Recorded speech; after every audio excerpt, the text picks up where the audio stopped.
Bienvenidos a un nuevo episodio de El Bolsillo, un espacio periodístico dedicado a los temas económicos que impactan el bolsillo de los hogares colombianos. El avance de la COP21 en París no ha sido el esperado. Las metas trazadas para atenuar el calentamiento global no se han cumplido y todo indica que no se van a cumplir. Ello tiene dos lecturas: una falta de compromiso deliberada de los países con la reducción de gases de efecto invernadero, en especial los que más emiten, o la existencia de serias dificultades domésticas, la mayoría, para llevar a cabo tales decisiones por su enorme complejidad. Lo anterior sin perjuicio de la discusión global sobre qué tanto alarmismo existe sobre la crisis climática.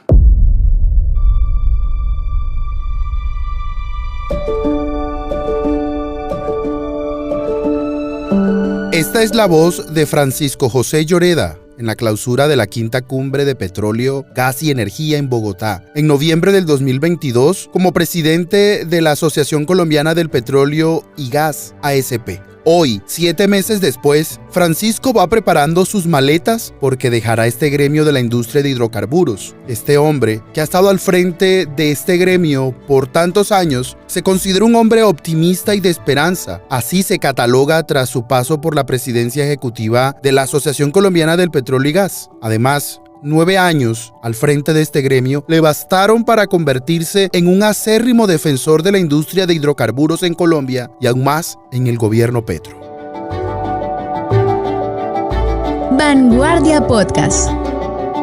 Y Francisco José Lloreda es el protagonista de este nuevo episodio de El Bolsillo, un podcast de Vanguardia, el sistema informativo de Santander. Su formación como abogado en la Universidad Javeriana, su experiencia en el sector de medios de comunicación por su familia, los Lloreda, al frente del País de Cali, su carrera política como alto consejero presidencial para la seguridad y la convivencia, quien también fue embajador en La Haya y ministro de Educación, hoy lo tienen como un referente en temas nacionales e internacionales relacionados con la política de hidrocarburos. Y luego de su anuncio de retirarse del gremio petrolero y gasífero el pasado 14 de junio y que quedará en firme el próximo 15 de agosto cuando culmine su dirigencia por motivos personales, como lo expresó este gremio, Lloreda se dedicará a terminar de escribir un libro, continuar como columnista y liderar un proyecto educativo.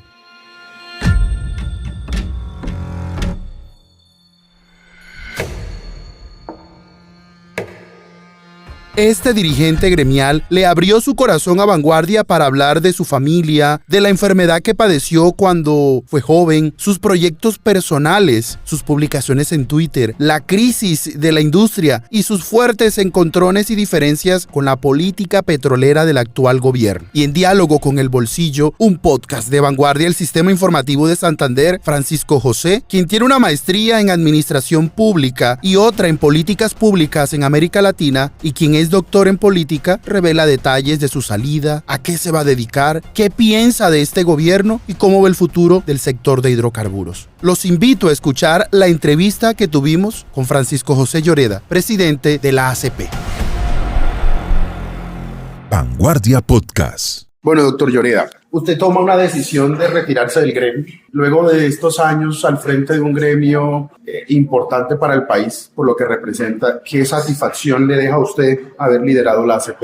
Lo de esperar sería decir la satisfacción del deber cumplido, pero no es así, porque en este como en otros trabajos siempre hay mucho más por hacer. Creo, sin embargo, que hoy el país es un poco más consciente de la importancia de esta industria, más ante las amenazas de apocarla. Y eso, en medio de los altibajos de estos 9 años, me lleva a retirarme del gremio con algo de esperanza, pues parto de la premisa de que los colombianos no permitirán que el país caiga en una trampa ideológica como la que se le está tendiendo. En esos 9 años, usted al principio decía deber cumplido, quedaron cosas por hacer. ¿Qué cosas quedaron por hacer? Que usted diga, faltó esto, o usted cree que esos 9 años fueron suficientes para su trabajo. En este tiempo nos correspondió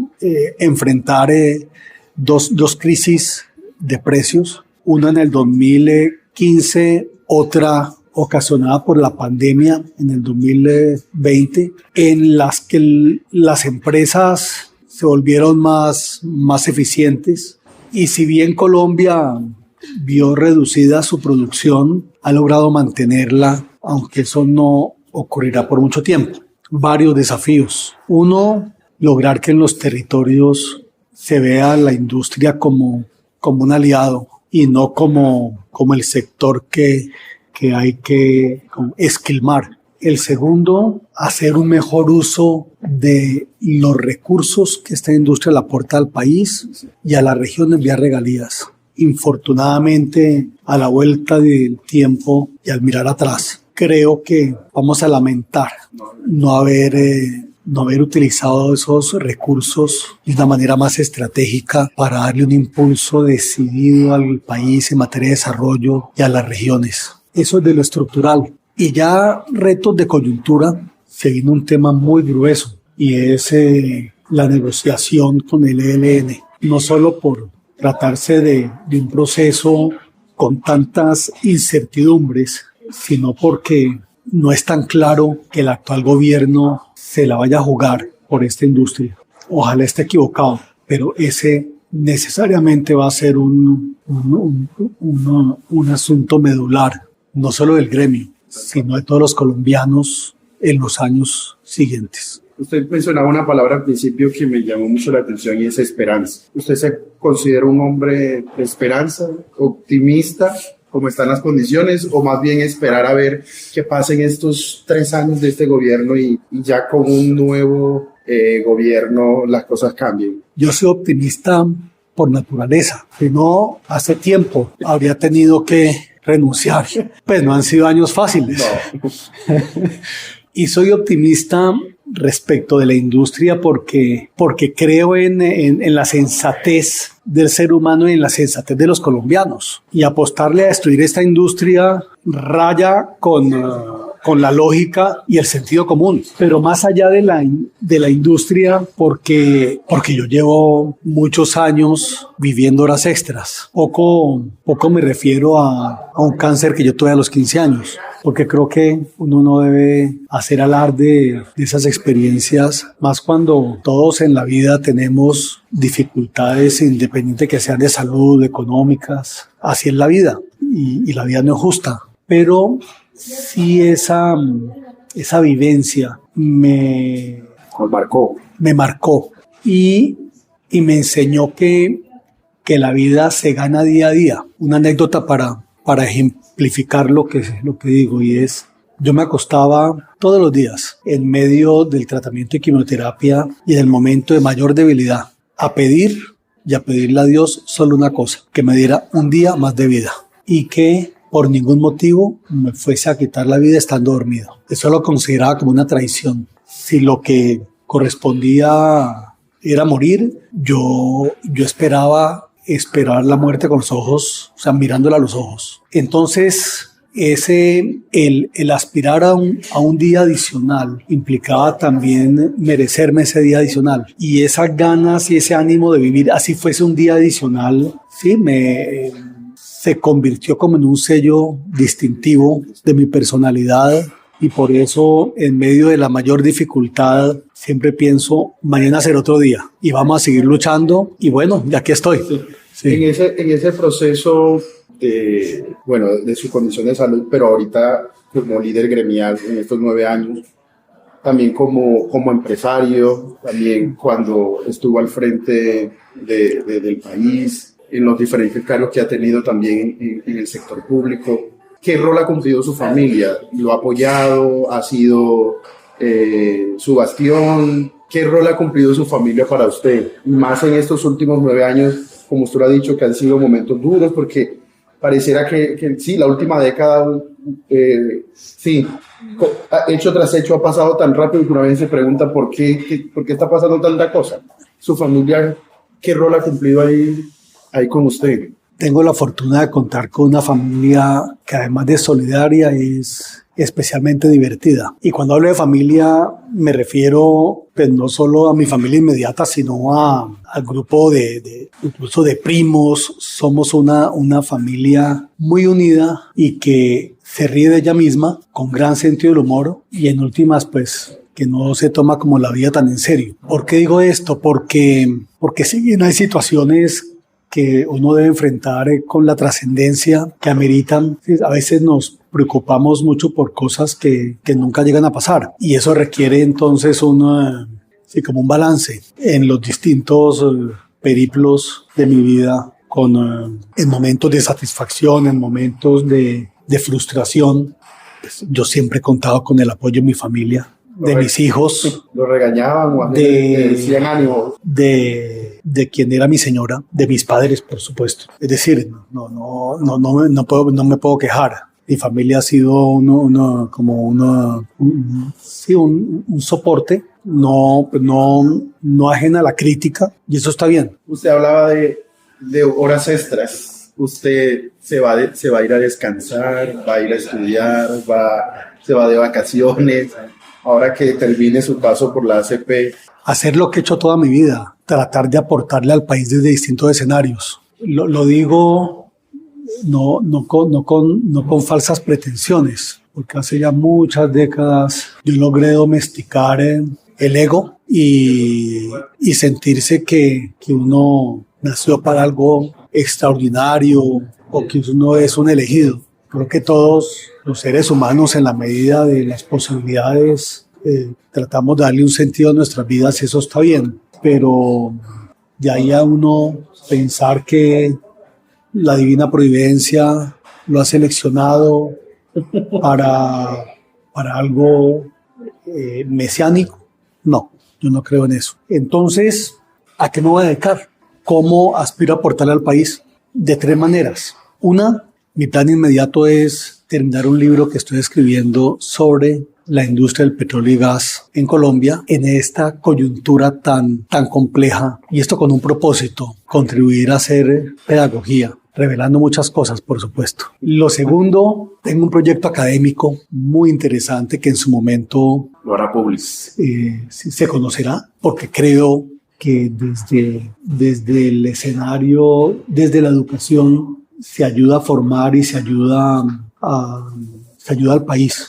Y lo tercero, voy a continuar opinando sobre Colombia, opinando sobre temas internacionales, pero sobre todo, y además de defender la industria, que eso se da por descontado, voy a opinar en la defensa de lo que siempre he creído, y es en defensa de la democracia, en defensa del libre mercado pese a sus imperfecciones, la defensa de la libertad de prensa, lo cual pues, bien puede entenderse como un aporte de carácter político. A eso me voy a dedicar. El día en que usted toma la decisión de decir ya es hora de que se cumple este ciclo, como hablamos, así, ¿cómo fue ese día? De usted decir, yo creo que ya es justo y necesario decirle a la ACP, voy a trabajar hasta este día y voy a dedicarme a en este momento a esos 3 proyectos que tiene ahí en el tintero. ¿Cómo fue ese día? No fue solo un día, fueron muchos días. Lo venía pensándolo. Y no fue una decisión fácil, porque cerrar ciclos genera miedo e incertidumbre, independiente que se trate de un trabajo, de una relación, lo que usted quiera. Y porque si nos gusta lo que estamos haciendo, es inevitable sentir apego. Y a mí me encanta el trabajo que hago, y mientras más he aprendido del sector energético y de la industria, más me ha apasionado. Y lo tercero, porque tendemos a creer que somos irreemplazables y que si uno no está, el esfuerzo de tantos años se desmorona. Y eso no es cierto. Ni somos indispensables, sino que hay momentos en los cuales uno debe entender que hay que dar un paso al costado y que deben llegar otras personas a recibir la posta esperando que lo hagan mejor. Yo espero que quien llegue a la CPE lo haga mejor, no que sea inferior, ni tampoco como algunos seguramente aspirarían a que cuando dan un paso al costado, que el que llegue sea inferior al reto para que lo recuerden a uno.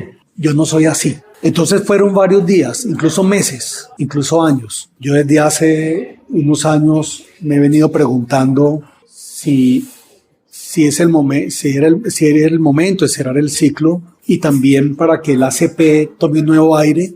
Y desde hace ya varios meses lo empecé a conversar al interior del gremio y acordamos que quería hasta mediados de agosto, cuando cumplo 9 años. Sí. Usted habla de unos nuevos aires. ¿Cree que hoy la ACP necesita en esos nuevos aires una mujer en medio de un gremio lleno de hombres, de empresas lideradas la mayoría por hombres? ¿O eso independientemente del género? ¿O tiene que ser alguien de carácter político, más cercano al gobierno, o alguien más técnico de la industria? ¿Usted qué cree ese nuevo aire que viene para la ACP? Le corresponde al Consejo Directivo definir el perfil, y no me voy a aventurar a dar un perfil, a responderle. Lo que sí creo es que, independiente del perfil, la coyuntura, y en especial lo que se puede esperar del actual gobierno, no va a variar significativamente, aunque a medida que pasan los días uno ve al gobierno entendiendo que sería una estupidez acabar esta industria, aunque por supuesto nunca lo van a reconocer. Usted es tuitero, ¿usted le gusta trinar, hablar ahí? ¿Ha tenido algún día así esas ganas de responderle a alguien, o más bien se contiene, o más bien voy a hacer este trino general y que al que le caiga? ¿Cómo es su forma vivo en contención permanente? Le escuché a alguien que sabe de redes, que uno no puede ni responder ni opinar sobre todo lo que quisiera en las redes,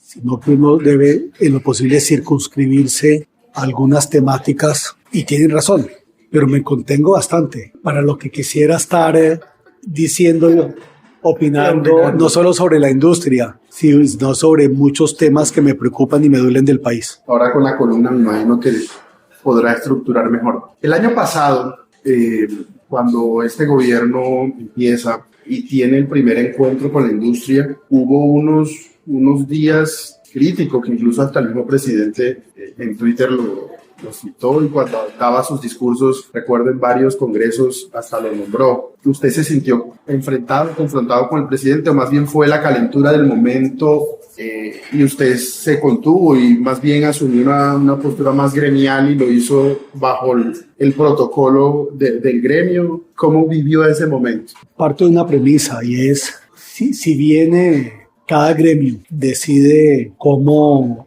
velar por los intereses de su sector, y todos los estilos son válidos, era inevitable, hubiese sido irresponsable de mi parte cuando empezaron a recibirse afrentas tan directas y sin fundamento contra esta industria, no salir en su defensa, independiente de si eso se haya leído como confrontacional. Soy un convencido de que si viene en estos años, no solo con los distintos gobiernos hubo momentos de tensión, y seguramente algunos de mis pronunciamientos no cayeron bien, y si bien en algunas oportunidades pude haberme equivocado, que hice lo que me correspondía. Decía que el trabajo gremial varía en razón del sector económico, en razón de las características de las empresas afiliadas, de sus propósitos y de los estilos, y que todos son respetables. Pero yo sí creo que en circunstancias como las que vive el país, la vocería de los gremios es fundamental, y que el sector privado, el sector productivo, no puede pasar de agache respecto de muchas amenazas que se están viviendo. Ya para ir cerrando, usted es un hombre que conoce también el sector de los medios, la comunicación, y en medio de la charla también hablaba de un mea culpa de la industria, y es no saber contar las cosas, no saber comunicar lo bueno que hacen Y parte de eso es que a veces por ese desconocimiento muchas comunidades, incluso en el último, lo recuerdo mucho, en el último gran foro, uno de los temas ha sido ese, cómo lograr que la industria comunique más lo que hace, comunique mejor lo que hace, que la gente entienda también el rol de la industria. Usted hoy, ¿qué recomendaciones hace a la industria del petróleo y del gas frente a ese tema de la comunicación? Porque no es solamente estar en un municipio, hacer la actividad petrolera o gasífera, porque alrededor hay comunidades y tiene que saber comunicar lo que hace. Hoy, ¿qué recomendaciones le da a la industria desde la comunicación? Siendo esto una de las patas de la mesa y que todavía le falta mucho, porque como dice usted, han aprendido a ser más eficientes en su proceso interno, pero con los que están alrededor todavía le falta eso de saber comunicar lo que hacen. En ese campo, y pese a los esfuerzos que hacemos desde el gremio, que hacen las empresas, seguimos rajados. Y cuando me refiero a los esfuerzos que se hacen es porque yo sí creo que hay avances, no en vano. La conversación que hay sobre la industria a nivel nacional en los últimos años se ha cuadruplicado y veo que hay un mayor nivel de conciencia de los colombianos sobre la importancia de la industria. Creo que hay un mayor interés en entenderla y por eso veo que hoy día la mayoría de los colombianos está al lado de la industria. No solo nos falta mucha pedagogía, pero no una pedagogía como unidireccional, sino en el marco de la conversación y del debate. No ha ayudado el que en general las empresas a veces sean o tan tímidas o simplemente no tengan claro cómo comunicar. Sí. Y por otro lado, no ha ayudado que en general la mayoría de los gobiernos son vergonzantes de la industria. Y como durante tanto tiempo darle palo a la industria ha dado réditos políticos, entonces no es usual que mucha gente en los gobiernos saque la cabeza por la misma. Aunque yo creo que eso de la defensa de la industria hoy día es más apreciada, yo le invito a hacer un ejercicio de las últimas décadas. Y es cuántas fotos se toma un presidente y se toman los ministros al lado de un pozo petrolero y cuántos al lado de un parque solar. Cuando lo cierto es que, pues, de no ser por el petróleo y el gas, este país estaría en el sitio en el que está. Esta industria necesita que los gobiernos no se consideren neutrales, sino que defiendan la industria y que expliquen sus bondades sin ocultar los problemas. Sí, el problema. Porque los hay. Pero la industria ha estado muy sola. Todo el mundo le gusta recordar la última frase de 100 años de soledad, porque además eso como que evidencia erudición y conocimiento. Sí, si uno examina los 100 años de la industria en Colombia, no son pocos los momentos de soledad y eso tiene que cambiar. Mi última pregunta, y parto con lo que decía de soledad. No sé a quién, sino yo creo que fue usted o no sé a quién fue el que le escuché. Nos gusta esta vaca que da leche, pero se quiere descuidar esa vaca. Nos encanta la leche de la vaca. La vaca, pero no la vaca. Se le da palo a la vaca. Lo que no se entiende es que si uno no consiente a la vaca, si uno no le facilita acceso a buenos pastos, a agua, a concentrado, y la está golpeando, tarde o temprano la vaca deja de dar leche. Entonces, ahí hay una profunda contradicción que es cierta. Pues sí, porque es que es el sector que le da al país los recursos para invertir en educación, en vías, bueno, una cantidad de cosas. Pero al mismo tiempo hay un discurso de querer invertir en lo social, pero al mismo tiempo hay un rechazo a la industria que da esa plata para invertir en lo social. Esa contradicción, ¿usted cómo la ha leído? Eso es lo que quería preguntar. Partiendo de lo siguiente, que se rechaza a la vaca porque se le miran sus problemas, como usted decía, sí, que el impacto medioambiental, el impacto... Que tiene un cacho torcido, sí, que solamente vienen aquí a extraer y quieren dejar esto pelado, pero al mismo tiempo es la industria que le da a la bolsa, la que le llena el cheque, le dice, mire, estos son tantos billones para que usted invierta. ¿Usted cómo lee esa contradicción? Parto de 2 ejemplos de esa contradicción. Cuando se presenta un bloqueo a una vía y se trata de miembros de una comunidad que quieren ser empleados por la empresa o que esta contrate algunos de sus servicios, lo que estas personas están aspirando es a ser parte de la industria, pero la manera como lo manifiestan es dándole palo. Creo que deben existir unas maneras diferentes de expresarlo y de ver si es factible que la industria aproveche más esos servicios y ese capital humano. El segundo ejemplo, se le compara a la industria con el veneno, pero dichoso el gobierno que en razón de ese veneno puede realizar todas las inversiones que tiene en mente. Gracias por escucharnos, gracias por compartir con nosotros durante estos minutos. Recuerden activar las notificaciones y suscribirse en su plataforma favorita de podcast. Esto es El Bolsillo, un podcast de Vanguardia, el Sistema Informativo de Santander.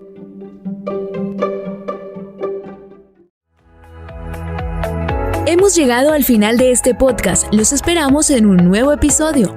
Dirigió Miguel Orlando Alguero, periodista económico. Este es un podcast de Vanguardia, el Sistema Informativo de Santander.